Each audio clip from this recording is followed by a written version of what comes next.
Hello，大家好啊！又係星期一大眾占卜啦。咁今日嘅主題咧係關於最近你嘅寵物咧，有冇咩想同你講啊？咁樣係啦。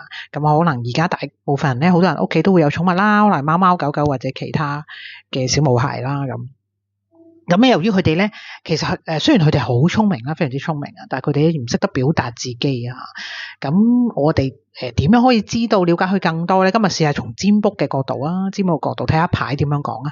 咁今日4個選擇啦，都係由左手邊開始啦。呢個拉長石啦，拉長石啦，藍紋石啦，粉方界啦，同埋黃晶啦，4個選擇啦吓，可以咧就深深吸氣啦，讓自己去平靜放鬆嘅狀態先，然後就用靈光一閃嘅直覺，然後就 pick up 一隻啦，係啦，睇下自己感覺喺邊，係啦，就揀嗰隻，可以用石頭揀啦，亦都可以用牌嘅位置去揀啦，咁吓，咁好，我哋而家由左手邊開始解起先啊，左手邊嘅拉長石，拉長石嘅答案，咁咧我分別有2隻牌嘅，係。首先咧係一副貓嘅牌嘅，係啦，咁呢一隻係一個輔助啦，去睇呢一個占卜啦，咁樣。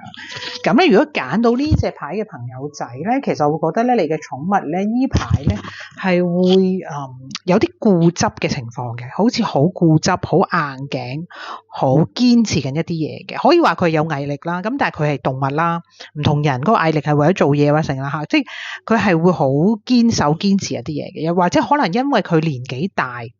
就會有呢啲咁嘅固執硬頸嘅情況嘅，咁所以可能佢而家係會拒絕緊一啲嘢嘅，令到你有啲頭痛啊。譬如係拒絕食藥啊，或者係堅持要整爛一啲嘢啊，或者係堅持要玩某一啲玩具啊咁樣啊。佢有啲令你煩惱頭痛，就係佢太堅持啦，有啲固執啊咁樣嘅情況。咁有冇咩建議咧？我另外咧抽咗隻咧呢一隻牌啦 ，Turn Back 啦。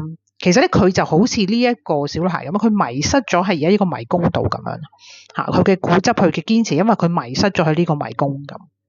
咁 turn back 嘅意思咧，就其實我會覺得而家個情況咧，可以點樣翻轉頭咧？其實可以用翻即係諗翻當初係點樣對佢嘅，係啦譬如會唔會買翻佢當初佢中意嗰種玩具俾佢玩啊？又重新試下，又或者以前係咪曾經試過有方法可以餵藥俾佢餵到啊？即係試下諗翻轉頭吓，試下用翻個初心諗翻轉頭，會對件事咧，或者對佢而家嘅情況會有幫助改善嘅咁樣吓。好，咁我睇下第二個答案啦。第二個答案咧就係藍紋石啦吓，揀藍紋石嘅朋友仔就留意翻啦。咁啊幾靚喎啲顏色嚇，見到粉紅色啦，見到紫色啦咁樣。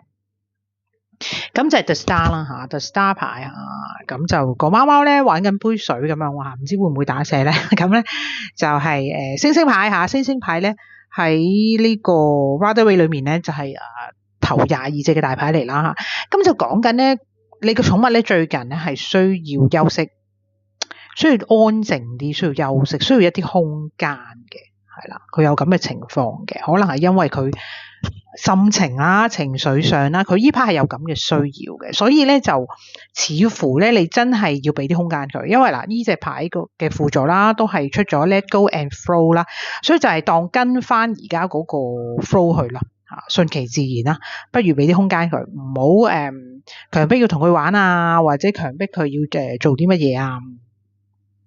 或者覺得點解佢同之前嗰排唔同咗啊？咁樣就俾啲空間佢啦嚇。呢個好簡單，就係叫你俾啲空間佢嚇，俾佢休息下咁樣。好，睇第3個答案啦。睇下第3個答案又講啲咩咧？第3個答案咧就係粉方解嘅，係啦。睇呢套牌係咩牌啊？好，粉方解咧就出一隻 Wheel of Fortune，Wheel of Fortune 即係命運之輪啦。如果中文嚟講。咁咧，我會覺得你寵物咧而家個情況咧係經歷緊一個過渡期或者轉變期嘅。例如我唔知係咩情況啦，每個人個狀況唔同，有啲譬如佢適應緊新嘅環境啦，或者佢真係之前個動物或者做完手術啦，又或者佢係病完好翻啦，又甚至未好翻啦，就唔同咗啦嚇，狀況上環境上唔同咗。呢個方程主要其實係講啲外力嘅。係啦，唔係佢自己想嘅，係外面嘅環境外力而造成嘅嚇。咁做主人嘅可以點樣啊？因為佢爸爸媽媽就係俾耐心啦嚇，俾愛啦，同埋去接受而家個狀況同埋陪伴咯嚇。咁另外呢一排咧就講 connect with your soul family 啦嚇，都有啲咁嘅意思啦，就係話你而家要同翻你內在嘅靈魂家庭連結。其實個意思就係話你都要去尋求內在嘅智慧啦，要安靜落嚟尋求內在嘅智慧啦嚇。即係外邊既然轉變咗啦嚇，令到佢而家要適應緊啦，係啦，咁你就去即係咯，正如我頭先話齋，係多啲內心陪伴接受啦咁樣嚇。如果未做得到咧，就係多啲同你內在嘅內心深處去連結起嚟啦。OK， 好，我哋睇第四個答案啦。好，第四個答案咧就係黃晶嘅答案。黃晶嘅答案咧嚇，呢隻牌你見到隻貓貓好似好調皮咁係嘛？ Knight of Swords， 咁其實係講緊咩咧？呢排咧你嘅寵物咧嚇，貓貓狗狗或者其他兔仔乜都好啦，其實佢而家咧好似係一個反叛期咁樣啊，一個叛逆期啊，好似青少年咁樣嚇。咁估唔能佢年紀咧，就係佢呢排咧就好似真係有啲同你作對咁樣嘅，好似同你玩緊遊戲咁。當然可能你會激心啦，或者唔知點算好啦咁樣。咁咧就其實會留意翻咧，唔好太入戲係啦，即係唔好太意氣用事，或者唔好太 dramatic， 即係俾呢件事太影響你啦嚇。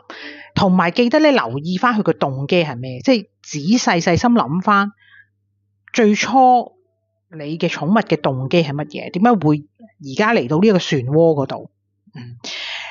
好，咁就睇下個意見係咩啊？意見咧係 rise and shine， 其實好好啦。呢個意見就係話其實嚟緊咧就係會解決㗎啦嚇，嚟緊就係會光明翻㗎啦，好似打開窗簾咁樣嘅嚇，即係只不過係一個暫時臨時過渡嘅時間啫，咁樣嚇。